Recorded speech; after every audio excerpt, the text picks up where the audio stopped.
আসসালামু আলাইকুম। পাহাড়ি ডলে আমাদের কি পরিমাণ ক্ষতিটা হলো আপনারা দেখেন। আসলে কি বলবো, কৃষিকাজ করতে গেলে কি পরিমাণ ধৈর্য থাকা দরকার। যারা কৃষক একমাত্র তারাই বুঝে কি পরিমাণ ধৈর্য দরকার কৃষিকাজ করতে গেলে। কারণ ধৈর্য ছাড়া কৃষিকাজ করা যাবে না কোনোভাবেই। কারণ যে পরিমাণ ক্ষয়ক্ষতি হয় কৃষিকাজে, এবার আমাদের যে পরিমাণ ক্ষতি হলো, মানে এবার কি বলবো, কয়েকটা দিন পর এইভাবে ভারী বৃষ্টির কারণে পাহাড়ি ডল আছে আমাদের ফসলি জমিগুলো একদম তলিয়ে ফেলে। এই যে দেখেন, গত রাত্রে বৃষ্টিতে আমাদের যে জমিগুলো আছে প্রত্যেকটা জমি তলিয়ে গেছে, আমাদের বাড়িঘরগুলা আমাদের এলাকার এবং আমাদের এলাকার কৃষি জমিগুলা একদম একবারে তলিয়ে গেছে। কি বলবো, এত পরিমাণে বৃষ্টি দেখেন আপনারা। যে আমাদের টমেটো জমিটা এটা পূবে, একদম আমাদের বাড়ি থেকে আরও পূর্বে, এখানে গুলো উঠবার কোনো কথাই না। তারপরও আমার টমেটো জমিতে উঠে গেছে, অনেক টাকা খরচ করছিলাম টমেটো জমিতে।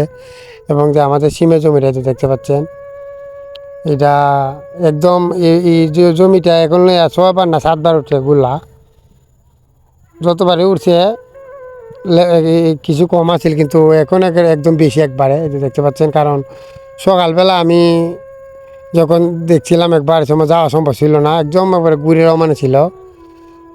পরে আমি আর নটার সময় গেছি জমিতে গিয়ে দেখতে পাচ্ছেন কিছু পানি কমছে। মানে খুবই খারাপ খেলে আমার জমি না, এই এলাকার যত জমিগুলো আছে কৃষি জমিগুলা, প্রত্যেকটা জমিরই তো এই অবস্থা, প্রত্যেকটা কৃষকেরই অবস্থা।